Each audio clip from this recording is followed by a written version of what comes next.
తెలంగాణ రాష్ట్ర ముఖ్యమంత్రి రేవంత్ రెడ్డి గారు రైతుల పక్షాన ఆలోచించి రైతుల గురించి ప్రతి ఒక్క సంక్షేమ పథకాన్ని తీసుకురావడం జరిగింది.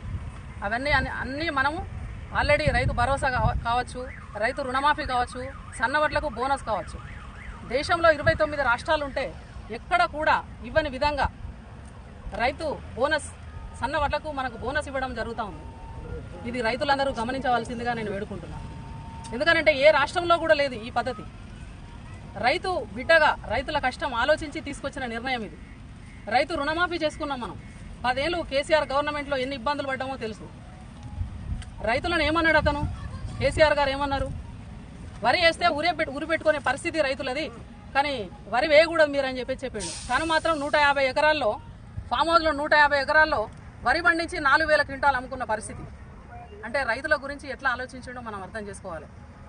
10 ఏళ్ళ అధికారంలో ఉండి ఒక 73,000 కోట్లు మాత్రమే కేటాయించింది రైతులకు.